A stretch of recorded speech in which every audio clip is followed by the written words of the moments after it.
Pues ahora sí. Perfecto. Pues Andy, muy buenas tardes. Muchas gracias por atender la llamada. Miquel, un gustazo conversar con vos. Aquí estamos a full. Genial. Pues estamos con Andy Stallman. Estábamos hablando con uno de los mayores expertos en marcas del mundo y como estábamos comentando antes, sí que es verdad que de alguna forma diríamos que uno de los humanistas de nuestro tiempo, licenciado en Relaciones Internacionales de la Universidad de Belgrano, licenciado en Periodismo por la Universidad Católica, eres consultor, eres especialista en muchos campos y básicamente tu obra, has escrito libros colaborativos, como si dijéramos, pero tus principales libros son Brand of On, Human of On y este último que salió en 2020, que es Totem, transformando clientes en creyentes. En este siglo que la religión parece como que está en desuso, hablar de creyentes es algo que toca. Si hay algo que tiene Totem es que es un libro totalmente alejado de la religión en todos los sentidos. Creer en algo no necesariamente te hace religioso, aunque claramente hay muchos religiosos que creen en algo. La creencia en este caso no tiene que ver con la religión, sino que tiene que ver justamente con las marcas. Pero no tiene que ver con los negocios tal y como los conocemos o las marcas tal y como las conocemos, sino que estamos hablando de una nueva generación de marcas y de empresas para una nueva dinámica social, económica, cultural y sobre todo de conciencia de este mundo. Y la creencia no viene dada por una obediencia ciega y fanática, sino que viene dada porque como yo creo en los valores de esa marca, creo en el propósito de esa marca, creo en su liderazgo, creo en su capacidad de transformar las cosas, creo en su cultura, creo en bla, bla, bla, bla, bla. Eso es lo que me transforma en un creyente, pero no es un cheque al portador o un cheque en blanco, porque en cualquier momento, si se desvían del buen camino, dejaré de creer en ellos o en ellas.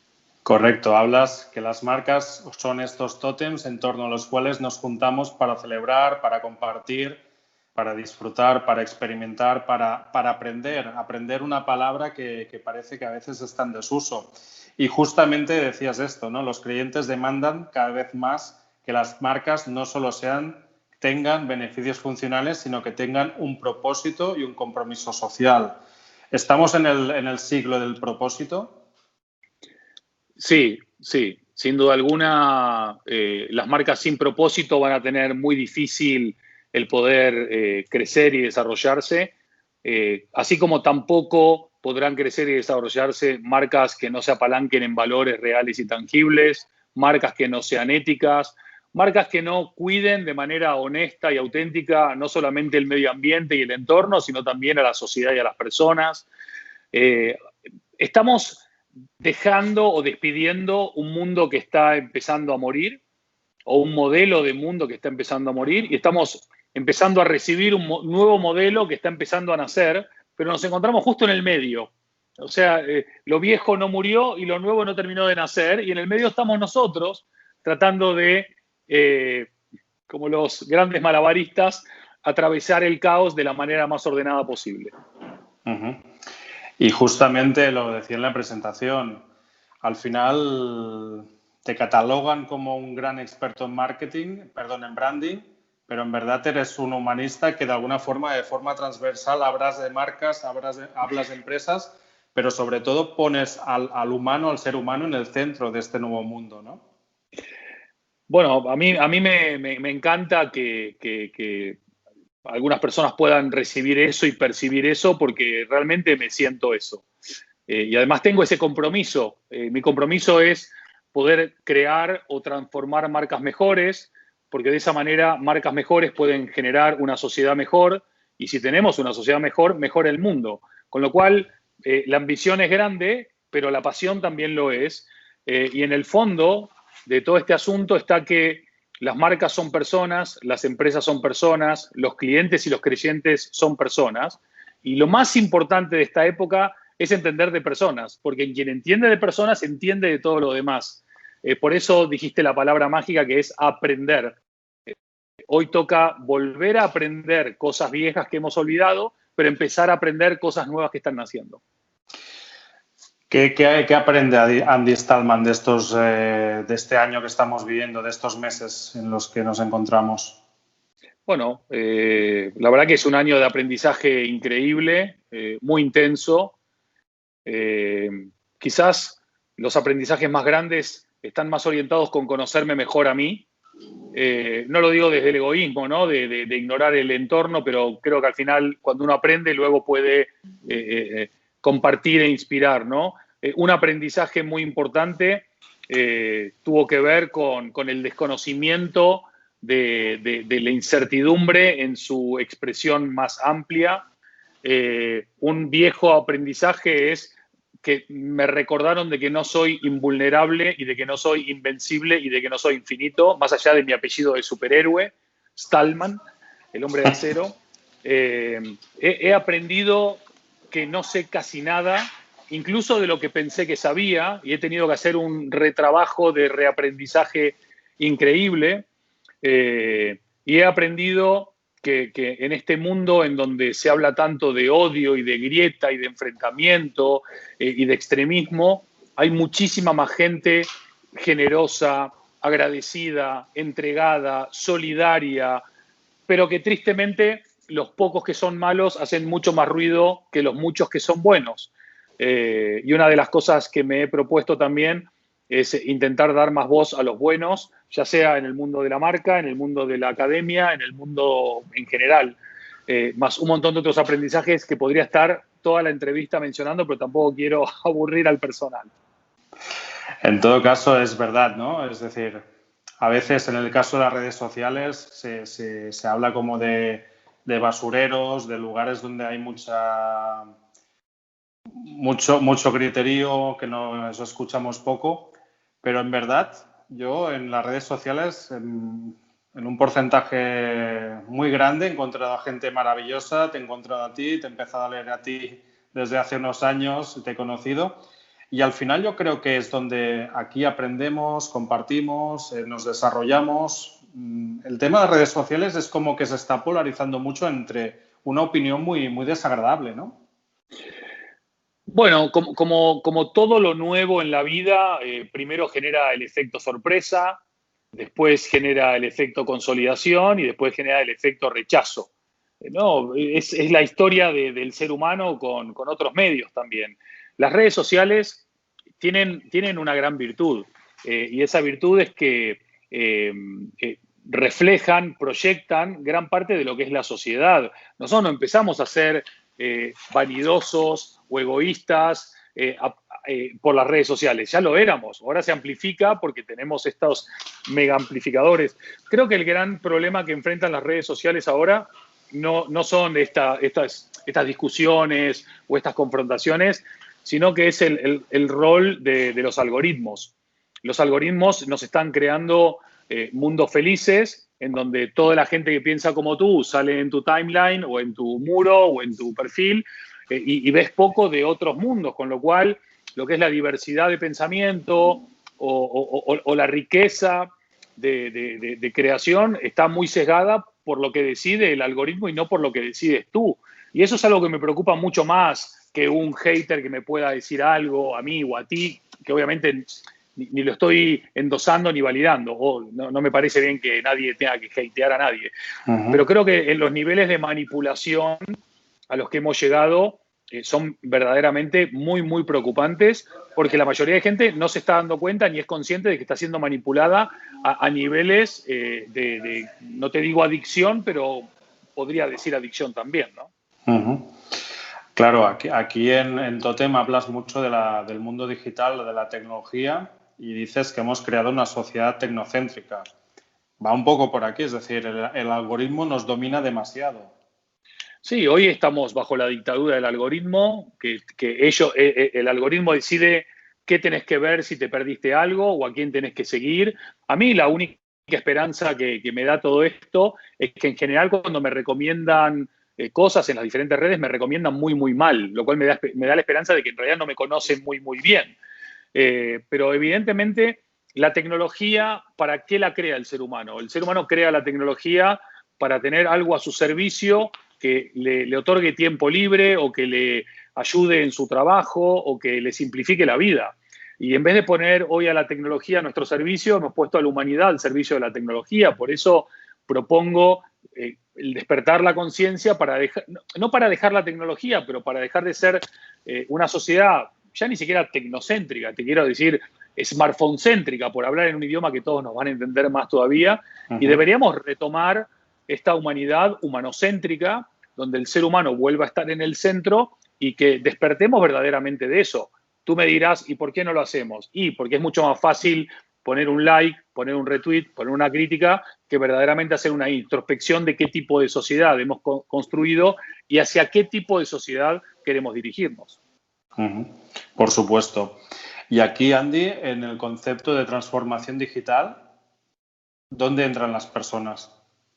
Bueno, yo creo que la transformación digital ha sido una de las grandes trampas semánticas de los últimos 20 años, en los cuales se habla de transformación digital y la mayoría de seres humanos piensa en que hay que actualizar la tecnología y digitalizarse, que también, pero, sin embargo, la transformación digital en realidad debería haberse llamado transformación cultural. Y la transformación cultural está orientada verdaderamente no a tener más datos a tu servicio, sino a tener una nueva mentalidad al servicio de una nueva era que demanda nuevas fórmulas de negocio, de comunicación, de liderazgo, de cultura organizacional.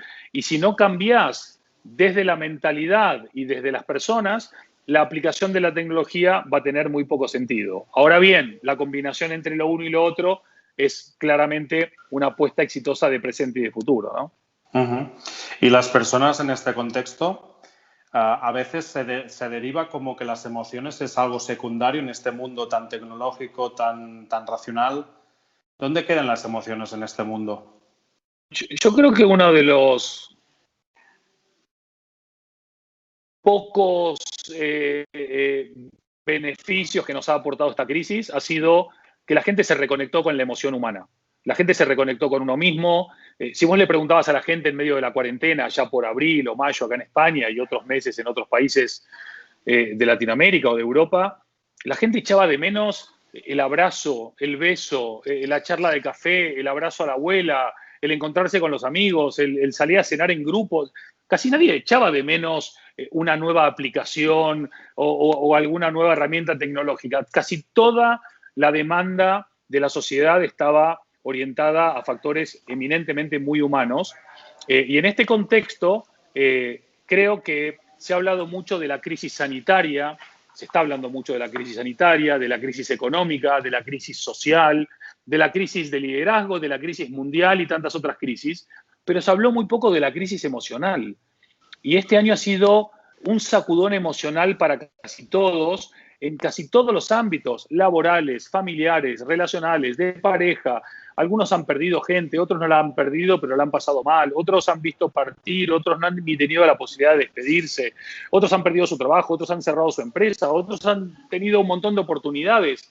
El sacudón emocional creo que va a ser el verdadero long tail de esta pandemia. Dices en el libro que gustar es incompleto, es imperfecto, pero sobre todo es efímero. Los creyentes eligen el amor. Yo creo que nos falta amor, ¿no?, en este mundo. Sí, indudablemente.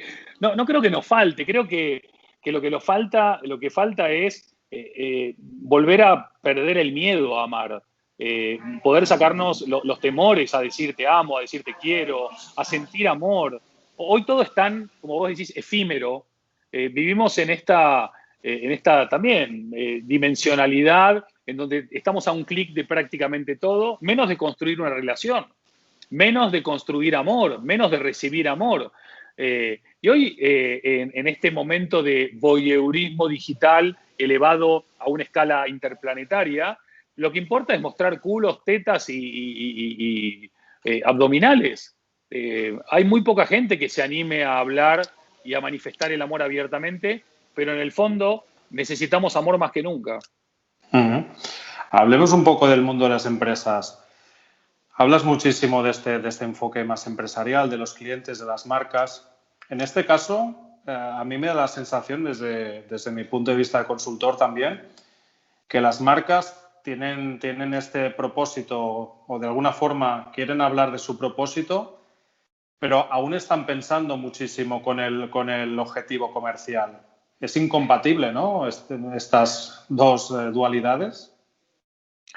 No, para nada. Yo, si vos analizás las 4P del marketing, que hoy para mí son las 4P de la empresa, en Ujú, inglés, ujú. tenés profit, que es beneficio, tenés people, que es personas, tenés purpose, que es propósito, y tenés planet.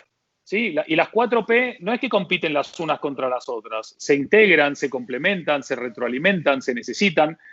Evidentemente, y esta es una discusión que hay que clarificar de una buena vez por todas, ¿no? Nadie está en contra de que las empresas ganen muchísimo dinero y que sean muy rentables, porque si tenemos mucho profit, vamos a poder invertir más en las personas, más en el propósito y más en el planeta. Nadie está en contra del beneficio. Lo que venimos diciendo hace mucho tiempo es que si solamente te focalizás en el beneficio y no te focalizás en tu impacto cultural, social, medioambiental, etcétera, etcétera, etcétera, si solamente es una empresa que nace para ganar dinero, termina siendo una empresa muy pobre. Y hoy por hoy la gente está demandando que utilices tus recursos con cabeza y con corazón, ¿no? Y ese es uno de los grandes cambios que estamos empezando a disfrutar porque muchas grandes empresas, pequeñas y medianas también, lo están haciendo. Sí, en todo caso lo que me refería es que de alguna forma hay empresas que quieren jugar al propósito, pero lo que acaban jugando es al social washing. Entonces, Bueno, sí, como bueno. usuarios o como clientes, cómo podemos diferenciar o el social washing o lo que sea? Sí, social washing, greenwashing y podemos estar haciendo un listado gigante. Es Ujú. que no te olvides, Miquel, que durante muchísimos años una cantidad muy mayoritaria de empresas estuvo prometiendo cosas que no iba a cumplir, estuvo comunicando mundos irreales, estuvo generando publicidad que lo único que generaba era más deseo y más frustración en las personas. Y de la noche a la mañana no, pero en un proceso que ya empezó hace varios años, los clientes empiezan a demandar transparencia, empiezan a demandar ética, empiezan a demandar autenticidad, empiezan a demandar, hey, suficiente de bullshit, ya tuvimos bastante, hemos lidiado con ello, pero no podemos seguir lidiando con ello. Y claro, vos tenés que cambiar estructuras que durante muchos años les daba lo mismo una cosa que la otra, que no importaba verdaderamente el impacto que se generaba, sino otras cuestiones más oscuras, menos transparentes. Y eso está muriendo. Eso es una de las grandes alegrías de una parte de ese mundo que se va y de una parte del mundo que viene. E indudablemente el propósito no se dice, el propósito se vive. Igual que vos no decís, soy ético, vos actuás éticamente. Vos no vas por la vida diciendo, yo, Miguel, tengo los siguientes valores. No, no, tú tienes unos valores que cuando te conocemos, nos gustan o no nos gustan, te aceptamos o te rechazamos. Pero eso es parte también de la diversidad de un planeta rico en personas y rico en empresas y que cada uno tiene la libertad de elegir y no de la simulación de libertad que nos vendieron durante muchos años donde creíamos que elegíamos y no elegíamos nada, ¿no? Ujú. Estamos hablando con Andy Stallman. Andy, me gusta mucho el fondo que tienes porque entiendo que esto es el Checkpoint Charlie, ¿no? Señor, sí, señor, sí, señor. Es que para mí, eh, nuestra época que estamos viviendo hoy, empieza cuando cae el muro de Berlín y cuando acaba la Guerra Fría. Para mí ese es el momento de quiebre que justamente termina eso y empieza prácticamente la apertura de Internet al gran público, el comienzo de la digitalización, pero también de esta posibilidad de reconectar el mundo desde esto invisible que hace que vivamos en un gran Pangea, ¿no? en donde todo es cercano, donde mueren, o mejor dicho, se reinterpretan los conceptos de tiempo y espacio. Y además hay que tener esto cerca para no olvidar lo que costó conseguir la libertad. Porque muchas personas hoy por hoy dan por hecha la libertad de movimiento, la libertad de expresión, la libertad de conversar, la libertad de lo que quieras. Y mucha gente durante muchos años, muchas décadas, no tenía libertad de nada. Y yo necesito recordarme todos los días que estos grandes logros y conquistas de nuestros padres o abuelos necesitan de nuestro compromiso para no volver, porque hay muchos ruidos que nos están indicando de que hay amenazas a la libertad. Voy a decirte lo que podés leer o no leer, voy a decirte lo que podés comunicar o no comunicar, voy a decirte a cuánto podés alquilar o no alquilar. Y para mí esto es muy, muy preocupante y necesito estar siempre con la conciencia despierta por si algún día me distraigo, no perder esta lucha por la libertad que tanto costó y que hay que seguir manteniendo, ¿no?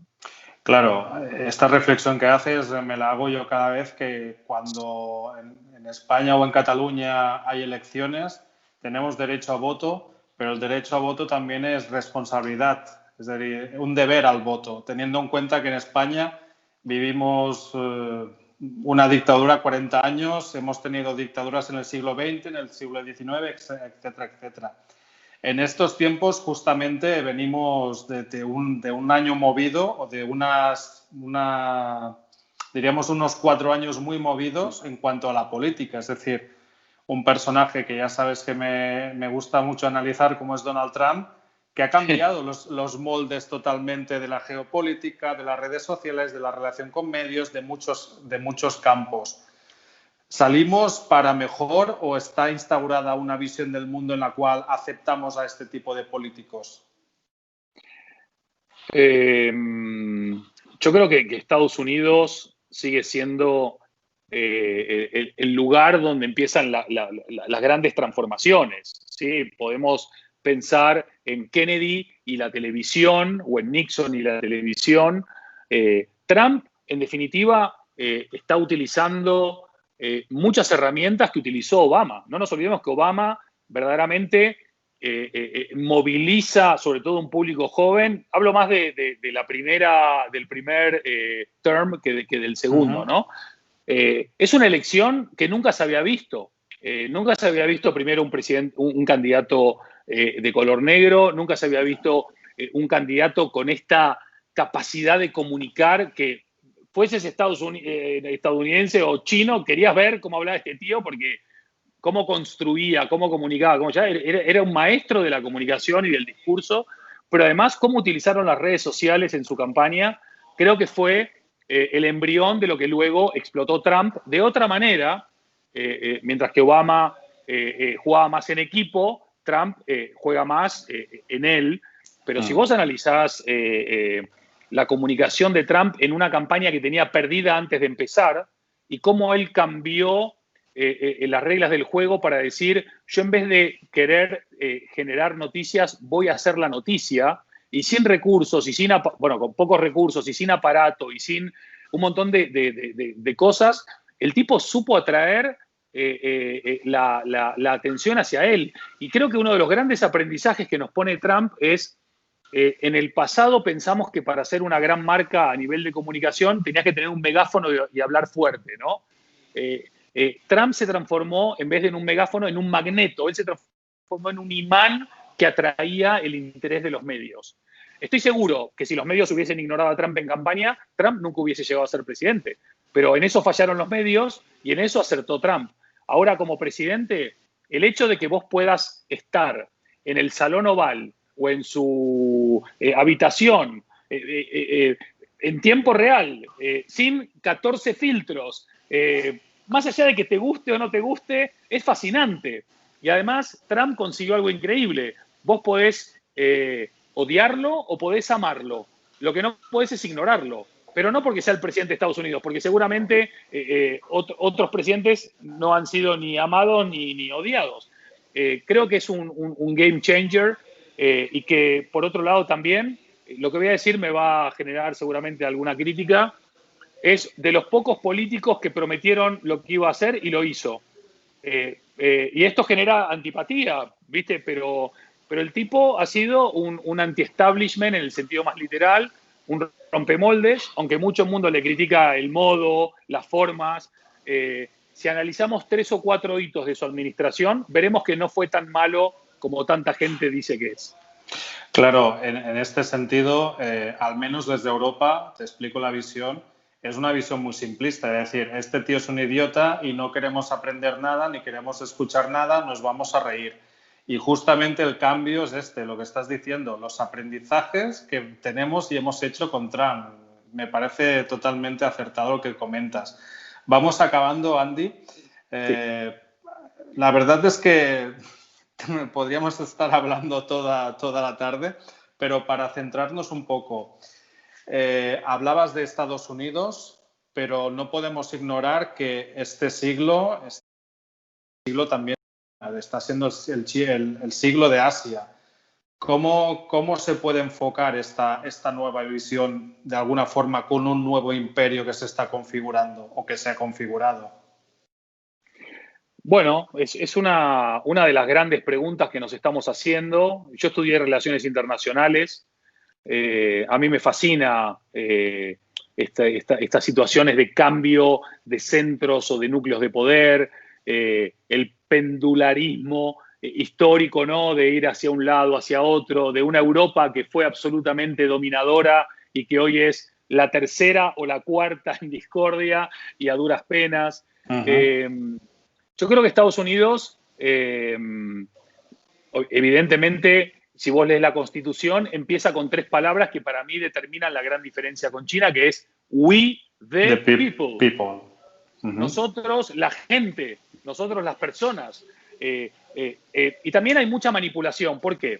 Si vos comparás el PBI global chino y el PBI global americano, evidentemente están muy cabeza a cabeza. Pero lo que interesa de un país no es solamente el PBI global, sino el PBI, o el PIB, perdón, acá sí se PIB, ¿no? Uh-huh, per cápita, correcto. ¿no? Por persona. Cuando vos trasladás el PIB global de China al PIB per cápita, China baja del puesto 1 o 2 al puesto, no me acuerdo, creo que estaba 70 o 100. Ahí es donde verdaderamente hay que entender qué sucede. También hay que entender qué sucede para el mundo. ¿A nosotros qué nos interesaría más? ¿Estar con una potencia dominadora como Estados Unidos o una potencia dominadora como China? ¿Nos interesa una democracia como la americana con sus imperfecciones o nos interesa una dictadura blanda o no tan blanda como la China? Cuando empecemos a hacernos todas estas preguntas, es posible que lleguemos a determinadas conclusiones. Por suerte, en el sudeste asiático, además de China, hay un país como Japón, hay un país como Corea del Sur, hay un país, bueno, me voy a quedar ahí, ¿no? Porque luego estaba pensando en Filipinas, Malasia, Singapur, pero creo que no mejor no los enumeramos, ¿no? Pero está bien, China fue durante cientos de años una potencia dominadora global, como ellos mismos dijeron, bueno, estuvimos durmiendo 200 años, pero ya nos despertamos. Pero también la gente tiene que ser muy consciente de que al mundo le interesa mucho más la democracia y los valores americanos y europeos que los no valores y la no democracia china. Que la economía manda mucho hoy, pero también va a tener que ver con cómo resolvemos los dilemas morales, éticos, económicos y empresariales para pensar en una foto más grande, no solamente para nosotros, Miquel, que para nosotros el pescado está medio vendido, sino para nuestros hijos, nietos y jóvenes por venir, ¿no? Genial. Y te hago la última, Andy. Has hablado de Europa, has hablado de esta posición y yo estaba pensando, de Europa siempre nos referimos como al viejo continente, pero ya no porque tengamos muchos siglos de tradición, sino porque al final tenemos hasta una concepción vieja de entender el mundo. ¿Cómo se tiene que posicionar Europa en estos momentos para encarar el futuro? Es muy complicado y me imagino que es complicado para quienes dirigen Europa, ¿no? Poner de acuerdo, y ahora estamos viendo, ¿no? Una Hungría y una Polonia y una Eslovenia que van por un lado, un Portugal, una Italia y una España que van por otro lado, el bloque del norte, el centro. Es un hito histórico que la Unión Europea siga viva y que siga unida y con proyecto, ¿no? Y sin guerras.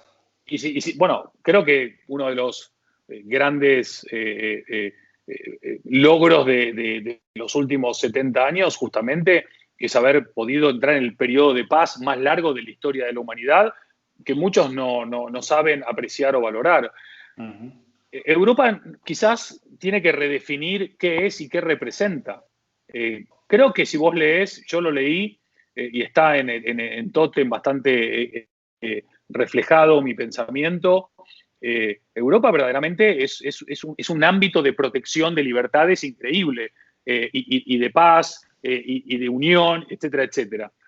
Sin embargo, Europa tiene que entender de que el mundo que ha cambiado requiere de nuevas políticas, de nuevas estrategias, de un posicionamiento claro y de buscar esos puntos no de fricción, sino de unión, no solamente para competir con China o con el sudeste asiático y con Estados Unidos o con el bloque de Norteamérica, sino también para que el proyecto no muera, para que el proyecto sea más relevante para la vida de las personas. La cantidad de iniciativas que la Unión Europea tiene cada día que impactan en nuestra vida, aquí en España, en Madrid, en Cataluña, pero en todo el resto de países, regiones de Europa, nadie sabe de qué trata, nadie sabe cómo se consigue, nadie sabe cómo llega a uno. Y ahí hay un tema muy grande de comunicación, de interacción, en donde también se presentarán nuevos desafíos de decir, ¿tendrán sentido los países en el futuro si la Unión Europea progresa, ya no solamente económica y financieramente, sino también legislativamente o judicialmente o en otros ámbitos? Bueno, seguramente hoy no encontraremos esa respuesta. De todas maneras, hemos encontrado muy buenas respuestas, Andy. Te agradezco este tiempo que has tenido para mí, para hablar con la verdad y sobre esta transformación de los clientes en creyentes, hablar de Totem, de marcas y sobre todo hablar de personas. Eres una persona, como decíamos antes, que eres experto, yo creo, en hacer un clic en las personas y te agradezco muchísimo este rato que hemos tenido. Muchas No, gracias. la verdad, Miquel, que el agradecido soy yo por la forma en que contactamos, cómo llegamos a esta conversación y espero y deseo que pueda continuar en algún momento, ya no virtualmente, y que, bueno, sigamos trabajando para poder transformar, si no el mundo, pequeñas cositas a mejor cada día. Así que gracias por este espacio también. Pues muchas gracias, Andy. Hasta luego. Un abrazo.